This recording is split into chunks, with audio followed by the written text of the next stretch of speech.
Hello guys, welcome to talkies today channel.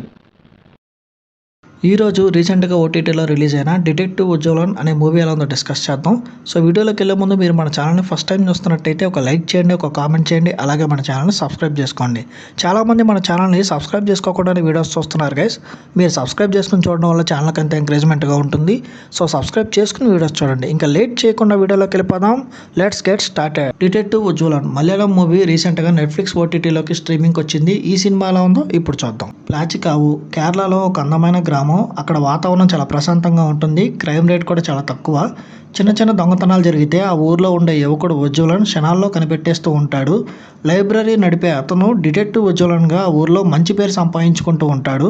ఎటు చూసినా పచ్చదనమే కనిపించే ఆ గ్రామంలో ఒకరోజు ఊహించని రీతిలో ఒక రక్తపాతం కనిపిస్తుంది. ఓ వ్యక్తి హత్యకు గురయ్యాడన్న విషయం తెలిసిన గ్రామ ప్రజలంతా ఉలిక్కి పడతారు. ఆ కేసును ఛేదించేందుకు పోలీసులు అట్లాగే ఉజ్వలన్ సాయం అడుగుతారు. ఓ బృందంగా పనిచేస్తున్న వీరికి రోజుల వ్యవధిలోనే ఇంకొక హత్య జరగడం ఒక సవాల్గా మారుతుంది. దీంతో సిఐ శంభు మహాదేవ్ రంగంలోకి దిగుతాడు. సైకో కిల్లర్ని కనిపెట్టే క్రమంలో ఉజ్వలన్, పోలీసులు ఎలాంటి సవాళ్ళు ఎదుర్కొన్నారు, అసలు ఆ కిల్లర్ యొక్క ముఖ్య ఉద్దేశం ఏంటి, ఇవన్నీ తెలియాలంటే మీరు ఈ సినిమా చూడాలి. డిటెక్టివ్ రోల్స్ అనగానే కామెడీతో మిక్స్ చేసే ఇన్వెస్టిగేషన్ గుర్తొస్తూ ఉంటుంది. అది పాత్రల డిజైనింగ్ కానీ కామెడీ డిజైనింగ్ కానీ మనకి ఇంట్రెస్ట్ కలిగిస్తాయి. ఆ ఫార్మేట్లోనే డైరెక్టర్ ఈ సినిమాని ముందుకు తీసుకెళ్లాడు. హీరో సిఐకి మధ్య జరిగే ఘర్షణలు, ట్విస్టులు ఈ సినిమాని ప్రత్యేకంగా నిలుపుతుంది. సినిమా స్టార్టింగ్లోనే హీరో యొక్క క్యారెక్టరైజేషన్ ఎలా ఉంటుందో మనకు అర్థమైపోతుంది. అట్లాగే హీరో పెళ్లి సంబంధం గురించి తల్లిదండ్రులు మాట్లాడుకునే సీన్స్ అన్నీ మనకి కామెడీని పండిస్తాయి. ఆ గ్రామంలో జరిగిన ఫస్ట్ హత్య కేసును ఛేదించే క్రమంలో పోలీసులు ఉజ్వలన్ సాయం అడుగుతారు. కిల్లర్ ఎవరో కనిపెట్టేందుకు అతడు చేసే ప్రయత్నాల్లో కొంచెం కొత్తదనం కనిపించలేదు. సిఐ శంభు వచ్చిన తర్వాత కథలో కొంచెం సీరియస్నెస్ అనేది స్టార్ట్ అయింది. ఆ నేరాలు పాల్పడుతుంది సిఐ అని ఉజ్వలన్ గ్రామస్తులు ముందే ఆరోపించడం సెకండ్ హాఫ్ మీద కొంచెం ఇంట్రెస్ట్ కలిగేలా చేస్తుంది. వరుసగా జరుగుతున్న హత్యలకి ఉజ్వలన్ తండ్రే కారణం అంటూ శంభు అనుమానించే కోణంతో సెకండ్ హాఫ్ స్టార్ట్ అవుతుంది.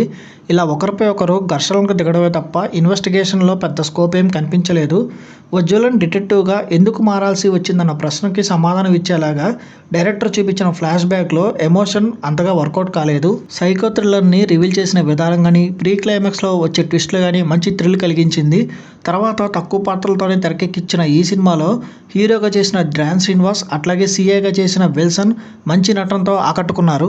ఓవరాల్గా ఈ సినిమా కొన్ని ఇన్వెస్టిగేషన్ ట్విస్టులతో అట్లాగే మంచి కామెడీతో నడిచింది. మీరు కనుక ఇటువంటి investigation with comedy type of related movies ఇష్టపడేటట్టయితే ఈ సినిమాని మీరు ఒకసారి చూడొచ్చు. మిగిలిన వాళ్ళు కూడా ఒక కొత్త కాన్సెప్ట్గా ఈ సినిమాని ఒకసారి ట్రై చేయొచ్చు. ఈ మూవీకి మన టాకీస్ టుడే ఛానల్ ఇస్తున్న రివ్యూ రేటింగ్ 2.75/5. ఇది నా ఒపీనియన్ మాత్రమే. ఈ మూవీని మీరు ఆల్రెడీ చూసినట్టయితే ఈ సినిమా మీకు ఎలా అనిపించింది అనేది కింద కామెంట్ సెక్షన్లో మెన్షన్ చేయండి.